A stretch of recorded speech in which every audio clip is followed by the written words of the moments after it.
ये कहानी है मिस्र देश के राजा फिरौन की, जो बहुत ही अक्रूर, घमंडी एवं अत्याचारी था। वो मिस्र के लोगों पे अत्याचार करता था। ये उन लोगों पे अत्याचार करता था जो ईसाई धर्म को अपनाते थे या मानने वाले थे। ये उन्हें ले जाकर के कारागार में डाल देता था, जिससे फारूल ने आकर के समझाया कि हे राजा, आप ऐसा ना करें वरना हमारे परमेश्वर नाराज हो जाएंगे। लेकिन फिरौन ने उनकी एक भी बात नहीं सुनी और कहा कि तुम जाओ, मैं नहीं डरता तुम्हारे परमेश्वर से, और हाँ, जो करना हो कर ले, अपने परमेश्वर से कह देना। इतना कह करके उस राजा ने उन्हें वहां से भगा दिया। तभी अगले दिन परमेश्वर नाराज हो गए और वहां मिस्र के लोगों को जो पीने वाला पानी था वो पूरा लहूलुहान कर दिया, जिससे मिस्र के लोग उस पानी को ना पी सके। लेकिन फिर भी फिरौन को कुछ भी फर्क नहीं पड़ा।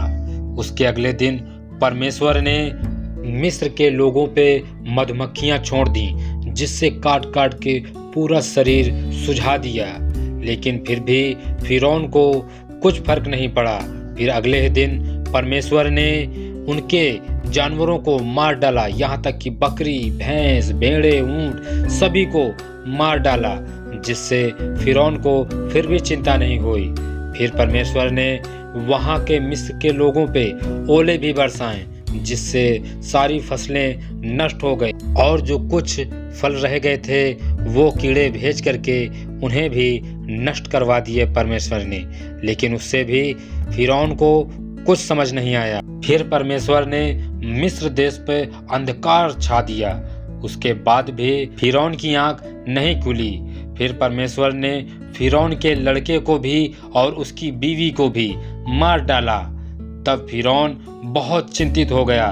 तभी फारूल राजा के पास आता है और कहता है, हे राजा, अब तो अपनी आप जिद छोड़ दीजिए, नहीं तो यहाँ मिस्र में बहुत सारे संकट आ जाएगा, जिससे हम सब और आप परेशान रहेंगे। तो हे राजा, आपने देखा नहीं कि आपके बच्चे की मौत हो गई और आपकी बीवी भी अब इस दुनिया में नहीं रही।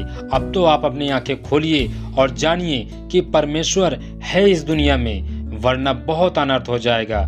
फिरौन ने कहा कि यदि अगर मैं उनकी बात को मान लूंगा तो क्या परमेश्वर मुझे माफ कर देंगे? फारूल ने कहा कि हाँ, माफ कर देंगे। आप पहले उन्हें आजाद तो कीजिए जो आपके कारागार में बंद हैं। फिरौन ने आदेश दिया कि जाइए, उन्हें रिहा कर दिया जाए। और फिरौन ने कहा कि हे परमेश्वर, मुझसे गलती हो गई, जो मैं आपको पहचान न सका, मुझे माफ कर दीजिए। तभी परमेश्वर की ऊपर से आवाज आती है कि हे राजा, तूने अपनी गलती मानी, इसलिए जा, मैं तेरे बच्चे और बीवी को जीवित करता हूँ।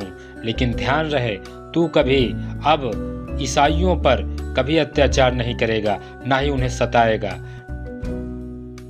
ठीक है परमेश्वर, फिरौन ने कहा, और सभी लोग वहां पे खुशहाली से रहने लगे।